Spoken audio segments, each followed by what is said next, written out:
로마서 13장에는 지난주까지 봤던 13장에는 크게 세 가지 주제가 나왔습니다. 위에 있는 권세에 복종하라, 사랑의 빛 외에는 아무것도 지지 말라, 서로 사랑하라는 말씀, 그리고 때가 가까웠다, 셋입니다. 이 세 주제가 어떻게 연결되는 걸까요? 때가 가까웠다라는 말을 듣고 당시 사람들, 당시 유대인들이나 유대적 사고의 영향을 받은 사람들은 어떤 반응을 보였을까요? 자다가 깰 때가 벌써 되었으니 이 말은 군대에서 기상나팔 혹은 비상벨을 힘차게 울리는 장면을 연상하게 합니다. 전쟁이 났다, 비상이 걸렸다, 자다가 일어나서 완전 무장하고 총 들고 집결해야 하는 장면. 예수님 당시에 열성적인 유대인들은 때가 가까웠다 하면요, 민족이 회복될 때라고 생각했습니다. 하나님께서 이 악한 세계를 그대로 버려두지 않으시고 역사 속에 개입하시는 때, 민족 회복, 해방의 때를 기대했습니다. 그래서 자다가 깰 때가 되었다 그러면 횃불을 들고 분연히 일어날, 혹은 칼을 들고 전투에 나설 때라고 생각했습니다. 당시 사람들에게 지대한 영향을 끼쳤던 성경 중에 하나가 다니엘서인데, 이 성경의 전반부에는 사자굴, 풀무불 이런 아주 재미있는 교회 학교 어린이들이 좋아하는 이야기가 많이 나오지만, 후반부에 보면 완전히 다른 내용이 나오죠. 영적인 전쟁, 우주적 혼란과 전투, 천사와 짐승, 사실은 괴물이죠. 괴물과의 싸움 이야기가 나오는데, 그 괴물이 세속 권력을 상징하는 것입니다. 이스라엘을 괴롭히는 이방 왕들이 심판받을 때가 올 것이며, 그때가 주의 백성들이 떨쳐 일어나야 할 때이다. 그리고 다니엘서에 보면요, 때에 대한 이야기가 계속 나옵니다. 한때와 두때와 반때를 지나면, 이런 표현들. 이것을 상징으로 볼 거냐, 암호로 볼 거냐. 하나의 암호, 코드로 보면요, 해독이 필요하죠. 내가 이거를 잘 분석하고 해독해 보니, 이거는 몇 년, 몇 월, 며칠에 이런 일이 일어난다는 말이다. 때가 가까웠다. 우리 떨쳐 일어나자. 그렇게 들고 일어났다가 잘 안 되면, 내가 계산을 잘못했나 봐, 이런 머리 걱적거리는, 이미 사람들 많이 죽어가는데, 그런 불발된 혁명의 기대의 역사가 있었습니다. 예수님께서 십자가 사건 직전에 예루살렘 성에 입성하실 때에도 바로 이 때를, 이런 식의 때를 기다리던 사람들이 흥분했습니다.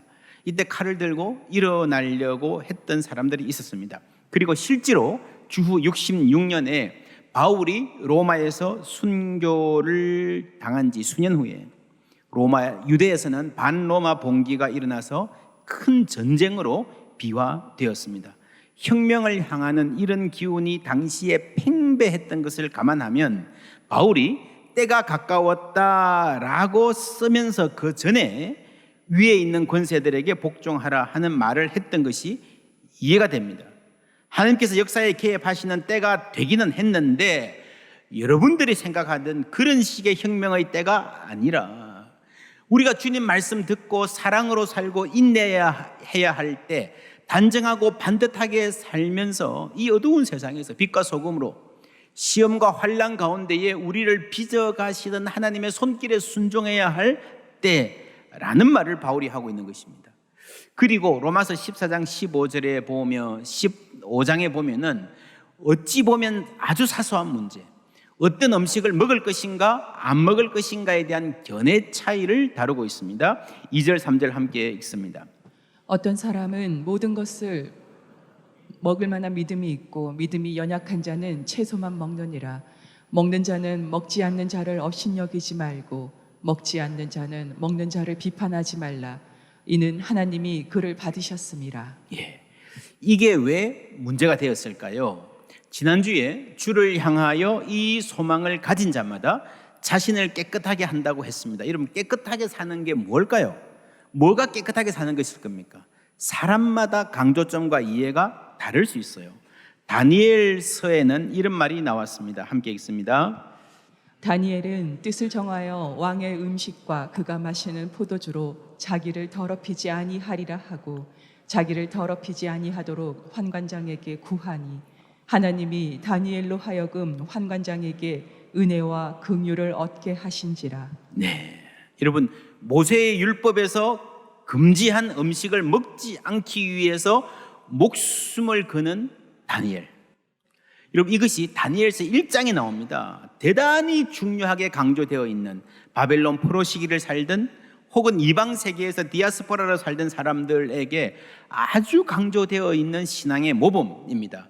그러니까 로마서 14장 15장에 나오는 먹지 말라는 음식으로 자신을 더럽히지 않겠다는 태도는 구약 성경에 근거를 두고 있는 행동입니다. 그렇지만 성경은 전체적으로 보아야 됩니다.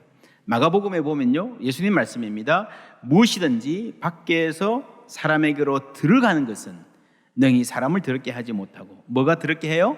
사람 안에서 나오는 것이 사람을 더럽게 하는 것이니라 하시고, 그래서 뭘 먹느냐 안 먹느냐, 손을 씻느냐 뭐 이런 가지고 너무 그러지 말라는 거죠. 그리고 사도행전에 보면요, 베드로에게 하늘에서 보자기가 내려옵니다. 평생 쳐다보지도 않을 음식을 집어서 먹으라 그러는 사건이 나오고, 이어서 이방인 고넬료의 집에 들어가라 하는 말씀이 나오죠. 그러니까 음식을 구분하는 것하고 사람을 차별하는 것이 연결되어 있다는 말씀이에요. 여러분, 이걸 보면요, 구약에는 먹지 말라는 말이 나오는 것도 사실이고, 신약에서 와서 먹어도 된다라는 말이 나오는 것도 사실이에요. 뭘 더 중하게 보는가? 성경을 보는 시각의 차이가 있고 문화적 차이도 있을 거예요. 이런 문화적 차이라 그러면 같이 성경을 봐도요, 미국인과 한국인이 다를 수 있다는 거예요. 당시로는 유대인과 이방인이 다를 수 있어요. 예수님이 그걸 폐하신 건 알지만 오랫동안 그 관습 안에서 살아왔기 때문에 그걸 빠져나오기가 힘들었을 수도 있습니다. 그게 신앙이고 문화예요. 사람이 여러분 경험에 따라서, 사회 계층에 따라서, 그리고요 도시에 사는가 시골에 사는가에 따라서 다를 수가 있습니다. 신앙생활의 패턴이 나이에 따라서도 다를 수 있잖아요. 어떤 사람은 그것쯤이야 하면서 가볍게 생각하는 일을 어떤 사람은 절대 안 되라고 부들부들 떨 수 있습니다. 이 부들부들 뜨는 사람을 약한 사람이라고 오늘 성경은 말합니다. 여러분, 이 14장 15장은요 바울이 로마서를 쓴 직접적인 이유라 할 만큼 중요한 로마서의 하이라이트입니다. 그렇게 보면 온 인류를 구원하는 복음이라는 엄청난 메시지를 전하는 로마서가 14장 15장에 와서 너무 사소한 일로 축소된 게 아닌가 하는 생각이 듭니다. 이게 어떻게 보면 김이 확 빠지는 대목일 수도 있어요. 그리스도께서 왕이시니 세상을 다스리시니 너희들은 로마 정권을 뒤엎어라 그러면요 뭐 되는 것 같잖아요. 뭐 폼이 나잖아요. 근데 여러분, 이게 이렇게 축소되는 느낌이 바울 서신의 가장 중요한 특징입니다. 다른 서신들도 그래요. 신학적으로 온 우주의 회복과 구원, 큰 그림을 말하지만 본론에 가서는 공동체 내에서 아주 사소해 보이는 문제들을 진지하게 다루고 있습니다. 예수님도 마찬가지입니다. 십자가에 달려 돌아가시 전날 밤 뭐 하셨습니까? 제자들의 발을 씻기셨잖아요. 여러분, 세계를 변화시키러 온 사람, 온 분의 생각으로 하면요 너무 사소한 일 아닙니까? 너희들도 발을 씻겨라, 서로 존중하고. 그 중요한 순간에 여러분, 성경책 한번 펼쳐서 보십시오. 가끔씩 성경을 우리가 들여다보는 게 전체 흐름을 보는 데 도움이 됩니다. 로마서 15장 7절에 보면 15장 7절 다 같이 읽을게요. 그러므로 그리스도께서 우리를 받아 하나님께 영광을 돌리심과 같이 너희도 서로 받으라. 15장 7절 이 말씀이 이 14장 15장의 핵심입니다. 너희도 서로 받으라.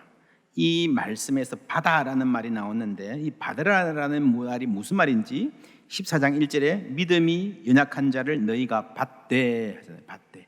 그래서 이 차근차근히 받는다는 게 도대체 어떤 건지를 설명해 가는 그 내용이다 보시면 됩니다. 받으라, 이 말은 영어로도 다양하게 번역이 돼요. 하나로 번역하기 힘듭니다. accept, receive, welcome, 환영하라. offer a hand to라는 번역도 있더라고요. 손을 내밀어 줘라, 용납하라, 용인하라.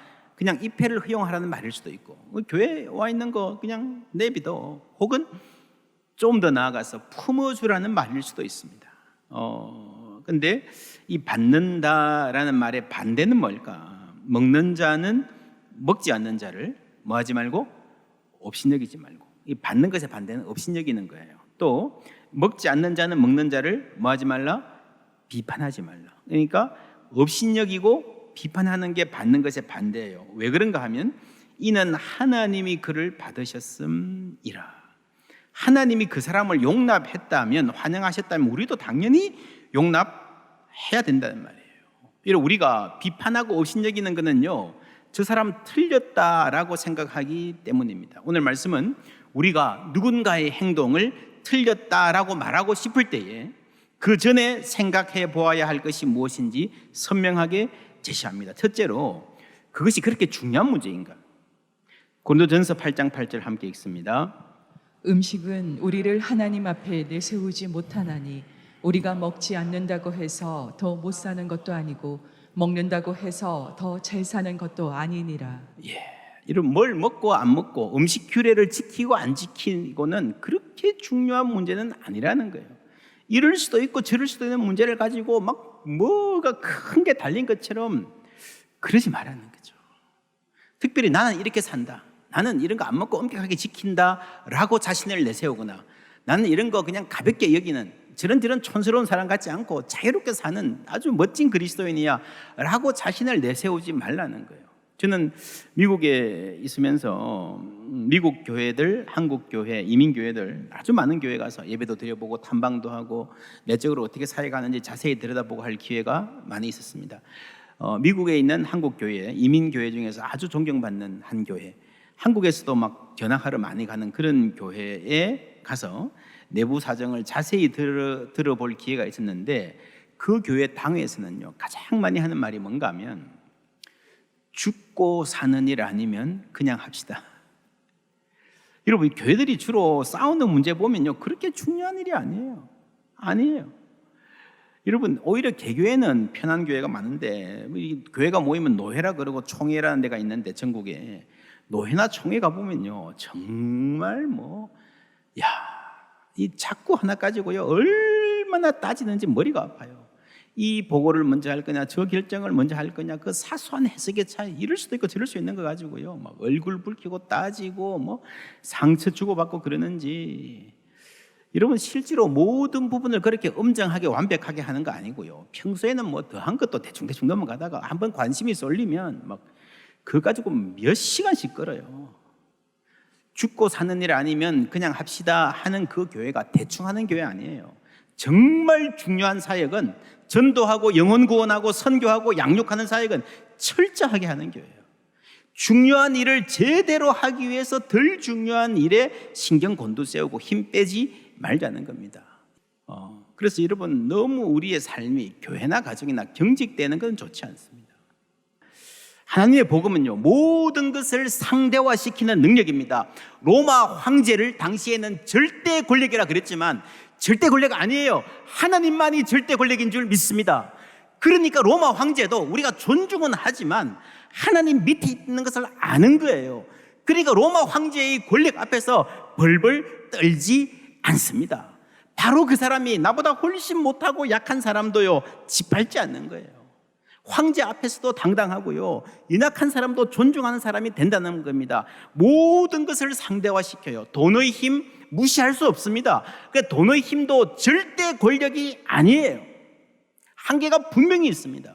복음의 능력은 모든 것을 상대화시키는 능력이고, 당연히 나 자신의 생각과 의견도 상대화시킬 수 있어야 복음의 사람이라는 겁니다. 10절 말씀 다 같이 읽습니다. 내가 어찌하여 내 형제를 비판하느냐, 어찌하여 내 형제를 업신여기느냐. 우리가 다 하나님의 심판대 앞에 서리라. 아멘. 우리가 심판할 때에, 남을 심판하고 판단할 때에 나도 심판받을 거라는 사실을 잃어버립니다. 여러분 생각 좋아요, 옳아요. 그러나 다른 사람들을 무시하고 비판해도 좋을 만큼 옳지는 않아요. 여러분 의견 맞아요, 훌륭해요. 그러나 교회의 하나됨을 해치고 주의 종을 대적하고 형제의 가슴에 못을 박을 만큼 옳지는 않아요. 여러분, 혹 처음에 내가 한 말은 옳을 수 있어요. 그런데 그 옳은 말을 밀고 나가는 과정에서 내가 형제를, 자매를 비판하고 업신여겼다면 그 태도가 더 큰 심판을 받을 것입니다. 너희가 비판하는 그 비판으로 너희가 비판을 받을 것이요, 너희가 헤아리는 그 헤아림으로 너희가 헤아림을 받을 것이니라. 엄격한 기준을 남에게 적용하는 사람은요, 자신도 똑같은 기준을 적용받을 준비를 해라는 말입니다. 넷째는 내게 자격이 있는가입니다. 함께 읽습니다. 남의 하인을 비판하는 너는 누구냐? 그가 서 있는 것이나 넘어지는 것이 자기 주인에게 있음에 그가 세움을 받으리니 이는 그를 세우시는 권능이 주께 있음이라. 아멘. 여러분, 우리가 하나님의 사람을, 하나님의 하인을 비판하면요, 그것은 그 사람에 대한 침해가 아니고 그 사람에게 못할 짓을 하는 게 아니고 하나님을 침해한다는 거예요. 하나님의 권리를 침해한다는 거예요. 그렇지 않습니까? 여러분, 학교 가면요, 선생님의 권위가 있어요. 선생님이 판단할 일이 있어요. 교회에서는 목회자가 판단할 일이 있어요. 세상 법정에서는 재판장이 판단할 일이 있어요. 여러분, 그래서 우리는 어떤 판단을 하거나 말을 할 때에 내가 그 말을 할 수 있는, 내가 이 일에 나설 수 있는 적절한 사람인가를 따져보아야 됩니다. 교회도 그렇습니다. 여러분, 어떤 판단할 일이 생길 수는 있어요. 판단이 꼭 필요한 일. 없을 수는 없지만, 없으면 좋겠지만 생길 수는 있어요. 그럴 때 여러분, 이 사람도 말하고 저 사람도 말하고 하면 어떻게 됐습니까? 거기에서 하나님이 세우신 질서가 있는 거예요. 하나님이 당회를 세우셨잖아요. 당회 중심으로 판단을 하고 온 교회는 그 중심으로 마음을 합해야 하나님이 기뻐하시는 은혜로운 교회가 될 줄 믿습니다. 그러니까 그 역할을 맡았으니까요, 당회는 더 겸손하고 온유하고 조심해야 돼요. 목회자는 더 조심해야 됩니다. 왜냐하면 주로 권위의 자리에 있는 사람이 하나님을 침해하기 쉽거든요. 권력을 행사하는 사람이 자기가 하나님인 줄 알고 착각하기 쉽거든요. 그래서 여러분, 어떤 포지션에 있는 사람들은 훨씬 더 보통 사람들보다 더 자신을 돌아보고 성찰하고 겸손하고 온유해야 됩니다. 다섯 번째, 목표가 무엇인가? 6절부터 8절 함께 읽습니다. 나를 중히 여기는 자도 주를 위하여 중히 여기고 먹는 자도 주를 위하여 먹으니 이는 하나님께 감사함이요 먹지 않는 자도 주를 위하여 먹지 아니하며 하나님께 감사하느니라. 우리 중에 누구든지 자기를 위하여 사는 자가 없고 자기를 위하여 죽는 자도 없도다. 우리가 살아도 주를 위하여 살고 죽어도 주를 위하여 죽나니 그러므로 사나 죽으나 우리가 주의 것이로다. 아멘. 우리가 살아도 주를 위하여 살고 죽어도 주를 위하여 죽나니. 여러분, 참 인간은 묘합니다. 살아도 주를 위하여 죽어도 주를 위하여 결심을 가진 사람들이요, 형제의 조그만 잘못은 용납 못하는 참 인간은 묘한 존재입니다. 우리가 다 주님을 위하여 모였습니다. 주님을 위하여 예배드리고 주님을 위하여 사역하는 줄 믿습니다. 주님을 위해서 목사도 되고요, 장로도 되고요, 권사집사도 된 거예요. 주님을 위해서예요. 그런데 어떻게 교회를 섬겨보려고 잘 섬기려고 노력하다 보니까 서로 비난하면서요, 그러면 안 된다 그러면서 이 목표와 반대로 가는 경우가 많아요. 어떤 집에 세 자녀가 있어요. 엄마 생일이 다가와요. 아이 셋이 의논해가지고 엄마 생일 멋지게 축하해드리자. 요즘 엄마가 참 힘드신데 최고의 생일이 되도록 하자. 내가 미역국 끓이고 케이크 사올게. 둘째는 장식하고 셋째는 선물 포장해라. 근데 그렇게 하다가요, 서로 싸워요. 이렇게 하면 안 되지. 이 색깔 촌스럽잖아. 언니가 뭔데 그래. 이거는 내가 맡은 거잖아. 엄마가 오니까요, 막내가 울고불고 난리 났어요. 엄마, 언니가 나보고 바보래. 엄마, 이 동생들이 더럽게 말 안 들어요. 여러분, 생일 파티 왜 합니까? 엄마를 기쁘게 해주려고 시작한 거잖아요.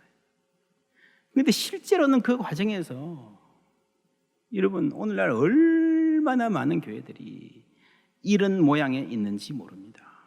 로마서가 그 말을 하는 거예요. 우리가 서로 존중하지 못하고 서로 비난한다면 목표를 잃어버린 겁니다. 목표를 잃어버린 겁니다. 그리스도께서 우리를 자유롭게 했습니다. 여러분, 자유롭게 사는 것 좋아요. 뭘 먹을 자유, 안 먹을 자유 있는 건 맞아요. 그런데 목표가 없으면요, 자유는 표류합니다. 우리가 자주 듣는 말이잖아요. freedom from, 무엇으로부터의 자유. 놓여놨어요. 이제는 속박되지 않아요. 근데 이제는 어디로 갈 거냐? 무엇하고 살 거냐? 그것이 정말 중요한 자유예요. freedom to, 무엇을 위한 자유입니다. 우리의 자유는 하나님의 영광을 위한 자유인 줄 믿습니다. 3년 전의 일입니다. 제가 포항제일교회에서 목회하러 와달라는 요청을 받고 기도할 때에 아버님 부산에 사셨는데 와서 말씀드리니까요, 아주 좋아하셨습니다. 아들 목사의 판단은 존중해서 강하게 말씀하시진 않으셨지만 가는 것이 좋을 것 같다는 입장은 분명하셨어요.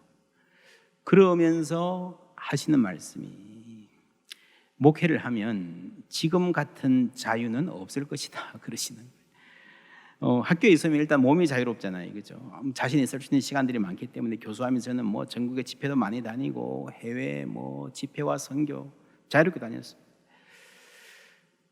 그때 전주에 있었는데요. 포항 오면 부산이 가까우니까 아버님 자주 뵙겠다 싶었는데 막상 와 보니까 더 못 갔어요. 전주에 있을 때보다.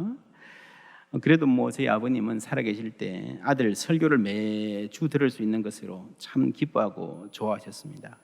제 아버님이 목회하러 가면 자유가 없을 것이다 라고 말씀하셨을 때에 아마 그런 면도 말씀하신 게 아닐까 싶어요. 장로님이니까 옆에서 교회를 뭐 오랫동안 경험하셨으니까 잘 아시죠. 저도 뭐 모르진 않았습니다. 제가 포항으로 이사 오는 날 장로님 두 분이 전주까지 와주셨어요. 감사하게도. 그래서 함께 출발했습니다. 장로님들 차는 앞에 가고 우리는 따라가는데, 그날 포항으로 오는 차 안에서 계속 이제 우리 가정이 부른 찬송이 내가 주인 삼은 모든 것 내려놓고 였습니다. 내가 주인 삼은 모든 것 내려놓고. 여러분, 하나님을 제외한 그 어떤 것도 우상이 되면 안 됩니다. 자유가 좋은 것이지만 자유도 마찬가지입니다. 자유도 우상이 될 수 없습니다. 내가 이렇게도 할 수 있고 저렇게도 할 수 있지만 그것도 하나님의 영광이라고 하는 목표를 위해서 쓸 때의 아름다운 거예요. 교회는 이래야 돼, 그리스도인들이라면 이렇게 살아야 돼, 맞아요, 맞는데 그것도요, 그것 자체가 우상이 될 수 있고 그것이 하나님 영광을 가로막을 수 있습니다.